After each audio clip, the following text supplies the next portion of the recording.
नमस्कार साथियों, सुरेन हिंदी क्लास में आपका स्वागत है। यूजीसी नेट हिंदी के सिलेबस में 13 उपन्यास शामिल हैं। उनके वस्तुनिष्ठ महत्वपूर्ण प्रश्नों का हम अध्ययन करेंगे। वीडियो को ज़्यादा से ज़्यादा शेयर करें ताकि कुछ साथियों के पास बुक भी नहीं है तो उन्हें कम से कम सिलेबस का पता चले, कौन कौन सी रचनाएँ जो है वो शामिल हैं। ये 6ठी इकाई है यूजीसी नेट के हिंदी के सिलेबस की, उसमें 13 उपन्यास शामिल हैं। तो पहले हम ये देख लेते हैं कि कौन कौन से उपन्यास जो है वो इसमें सिलेबस में शामिल हैं, फिर हम उनके प्रश्नों का जो है वो अध्ययन करेंगे। पहला है देवरानी जेठानी की कहानी पंडित गौरीदत्त का, परीक्षा गुरु लाला श्रीनिवास दास का, गोदान मुंशी प्रेमचंद का, शेखर एक जीवनी का भाग फर्स्ट अज्ञेय का, बाण भट्ट की आत्मकथा हजारी प्रसाद द्विवेदी का लिखा हुआ है, और मैला आंचल फणीश्वरनाथ रेणु का, झूठा सच यशपाल का, मानस का हंस अमृतलाल नागर का, तमस भीष्म साहनी का, राग दरबारी श्रीलाल शुक्ल का, जिंदगी नामा कृष्णा सोबती का, आपका बंटी मन्नो भंडारी द्वारा रचित, और धरती धन्य अपना जगदीश चंद्र का लिखा हुआ ये उपन्यास है। अब इन उपन्यासों के प्रश्न पढ़ने से पहले उपन्यासों के बारे में हम थोड़ा सा भी यदि जान लें तो प्रश्न जो है वो हल हो जाएंगे, क्योंकि सामान्य प्रश्न इसमें नहीं दिए हुए हैं कि उपन्यास ये किसने लिखा है। ये हम यहीं पर देखने पड़ेंगे कि गोदान के लेखक कौन है, शेखर एक जीवनी के कौन है। ये सामान्य क्वेश्चन है। देवरानी जेठानी की कहानी प्रारंभिक उपन्यासों में आता है। परीक्षा गुरु जो है वो लाला श्रीनिवास का आचार्य रामचंद्र शुक्ल द्वारा हिंदी का प्रथम उपन्यास माना गया है। गोदान आपको पता ही है, एक महाकाव्य है। इसमें 2 कथाएं चलती हैं, एक ग्रामीण और एक शहरी कथाएं। शेखर एक जीवनी एक मनोविश्लेषणात्मक जो है वो उपन्यास है। बाण भट्ट की आत्मकथा जो है, जिसमें बाण भट्ट के जीवन से है नारी सम्मान को उभारना है। मैला आंचल आंचलिक उपन्यास है, मेरीगंज की कथा है इसमें। झूठा सच देश विभाजन की त्रासदी पर लिखा हुआ एक उपन्यास है। मानस का हंस जीवनी पर उपन्यास है, तुलसीदास की जीवनी पर उपन्यास लिखा हुआ है। तमस जो है वो सांप्रदायिक दंगों से संबंधित, देश विभाजन की त्रासदी से संबंधित है। राग दरबारी भी आंचलिक उपन्यास है, शिवपालगंज पर आधारित उपन्यास है। जिंदगी नामा जो है वो एक आत्म कथा पर उपन्यास है, कृष्णा सोबती के जीवन की कथा है इसमें। आपका बंटी जो है वो मन्नो भंडारी का लिखा हुआ उपन्यास है, जिसमें तलाकशुदा दंपति के बच्चों की समस्याओं का चित्रण है इसमें।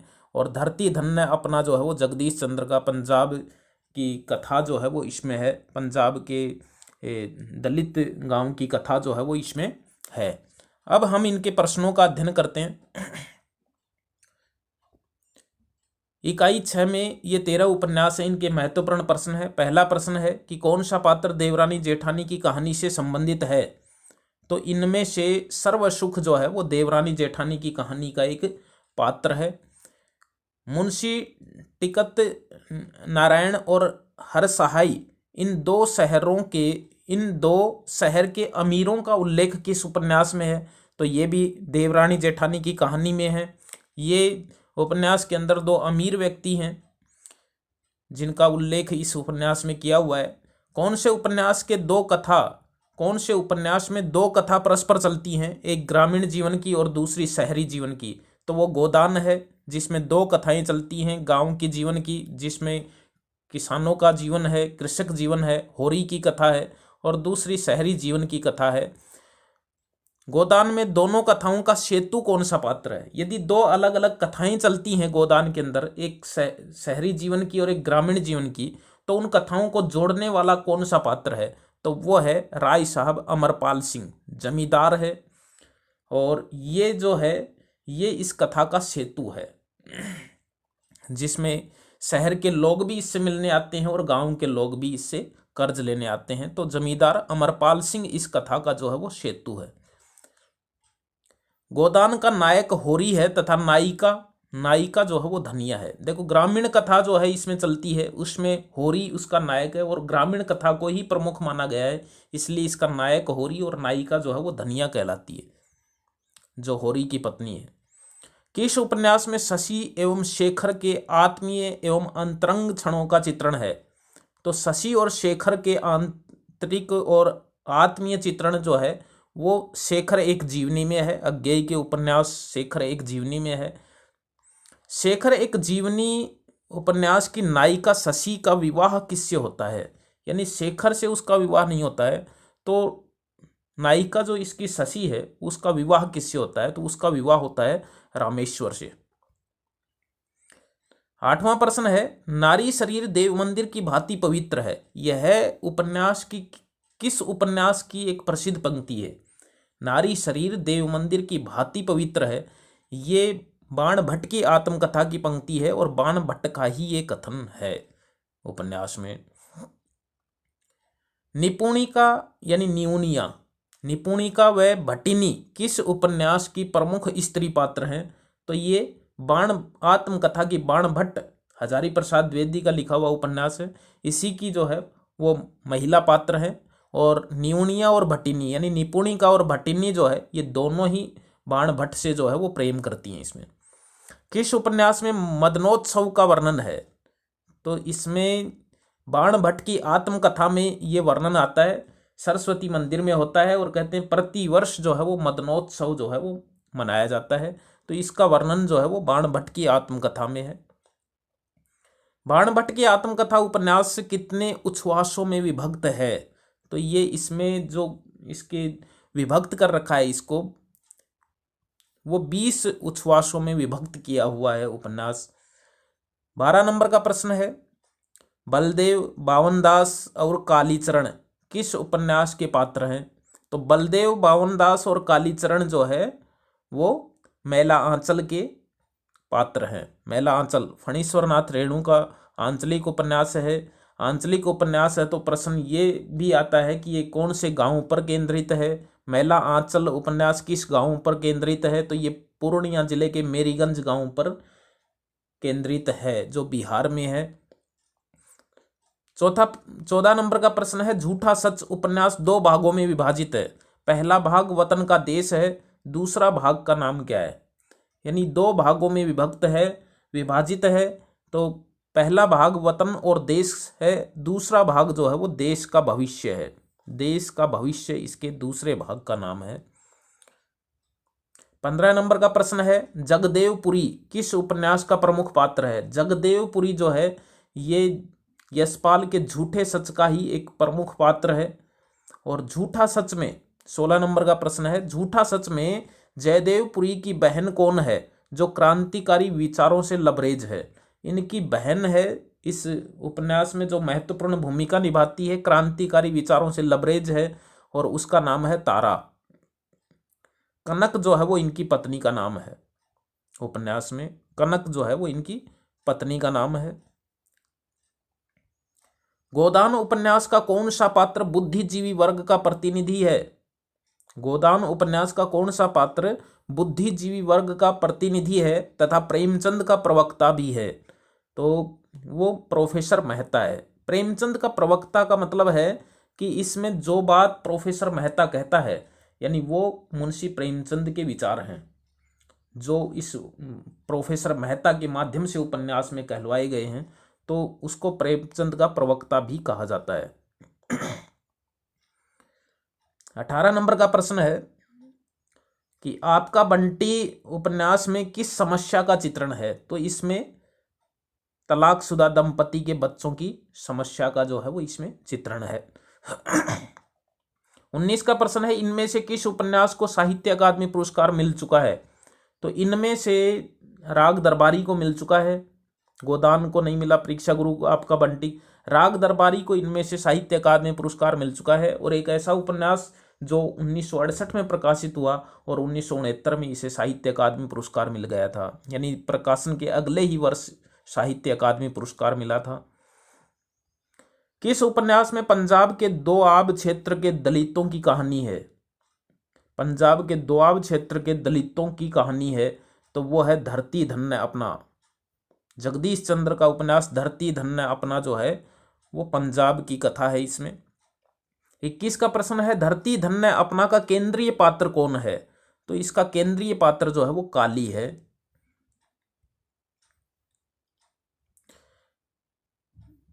धरती धन्य अपना का नायक काली है।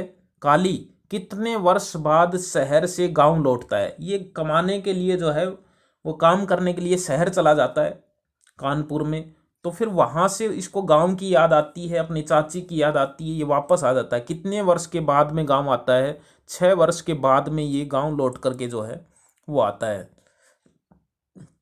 23 का प्रश्न है कि अजय और डॉक्टर जोशी किस उपन्यास के पुरुष पात्र हैं?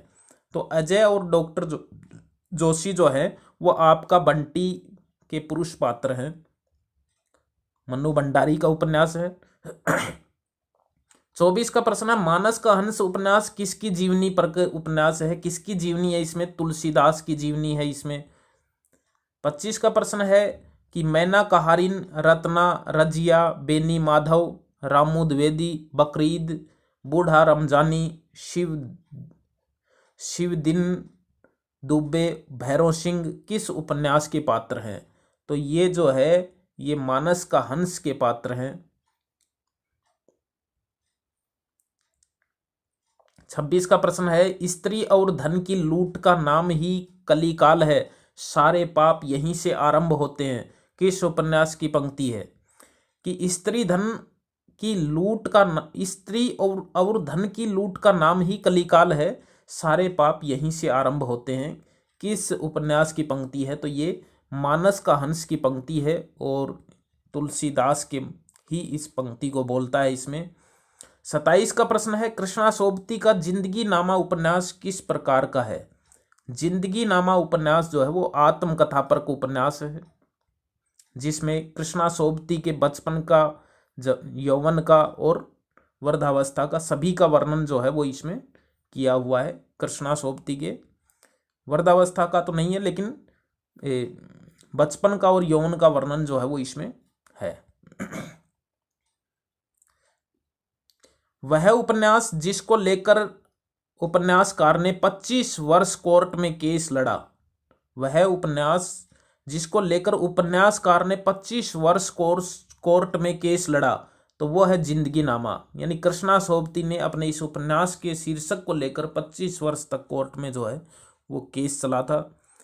29 का प्रश्न है वैद्य जी, रूपन बाबू, बद्री अग्रवाल, रंगनाथ, जोगनाथ, शनिचर, लंगड़ किस उपन्यास के पात्र हैं? तो ये राग दरबारी के पात्र हैं। श्रीलाल शुक्ल का उपन्यास राग दरबारी जो है उसके पात्र हैं। 30 नंबर का प्रश्न है राग दरबारी में शनिचर पात्र का असली नाम क्या है? यानी एक पात्र का नाम है शनिचर, उसका असली नाम इस उपन्यास में क्या है? तो वो है मंगलदास। 31 का प्रश्न है राग दरबारी का रंगनाथ पात्र किस विषय में एमए है? यानी रंगनाथ जो है वो शिवपालगंज में आता है 6 महीने के लिए छुट्टियों में। वो किस विषय से एमए पास है? इसमें दर्शा रखा है कि उसने इतिहास विषय में एमए किया हुआ है, तो वो इतिहास विषय से एमए पास है। 32 का प्रश्न है राग दरबारी किस गांव पर केंद्रित है? तो वो शिवपालगंज पर है, क्योंकि ये एक आंचलिक उपन्यास है, शिवपालगंज पर केंद्रित है। 33 का प्रश्न है मुराद अली और नत्थू कौन से उपन्यास के 2 प्रमुख पात्र हैं? मुराद अली और नत्थू जो है वो तमस उपन्यास के प्रमुख पात्र हैं और इनके वार्तालाप से ही तमस की कहानी जो है वो शुरू होती है। मुराद अली और नत्थू जो है इन्हीं दोनों पात्रों के वार्तालाप से इस कहानी की शुरुआत जो है वो होती है।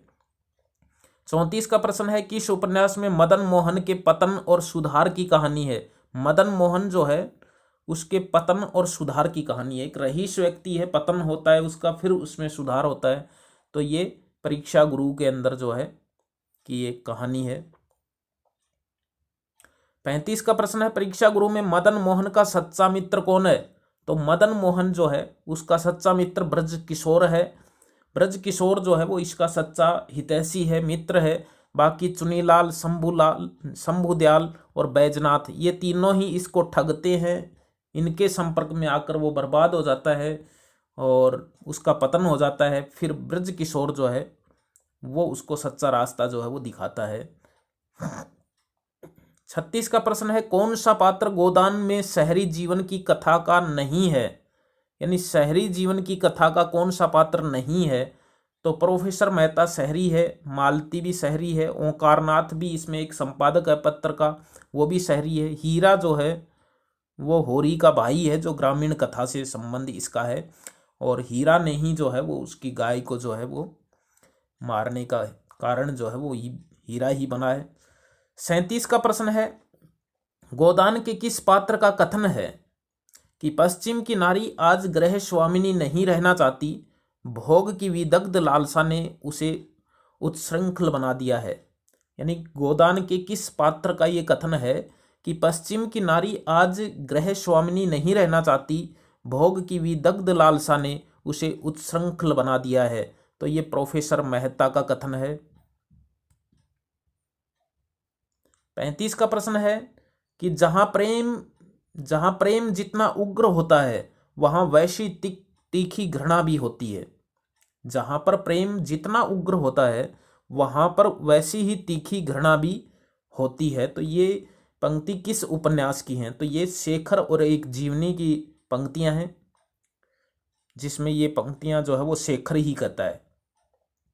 39 का प्रश्न है, शीला, शारदा, प्रतिभा, मणिका किस उपन्यास की पात्र हैं? ये लड़कियां हैं जो शेखर एक जीवनी के पात्र हैं, और ये इनके नाम एक साथ इसीलिए दिए हैं क्योंकि शेखर एक जीवनी में शशि के अलावा शेखर जिनकी ओर प्रभावित होता है थोड़ा बहुत, उन लड़कियों के नाम है शीला, शारदा, प्रतिभा और मणिका। इनके संपर्क में आता है, कुछ इनसे प्रभावित होता है। तो शीला, शारदा और प्रतिभा और मणिका। शारदा का नाम तो खूब आता है इसमें। 40 का प्रश्न है कि नारी सम्मान के भाव को केंद्र में रखकर किस उपन्यास की रचना की गई है?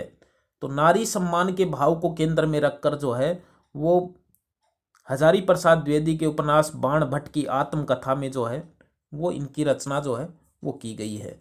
तो ये महत्वपूर्ण प्रश्न थे हिंदी उपन्यास के।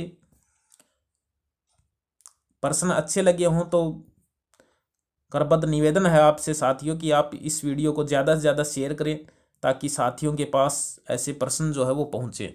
फिर मिलेंगे किसी अच्छे बिंदु के साथ, अच्छे प्रश्नों के साथ। तब तक के लिए बाय।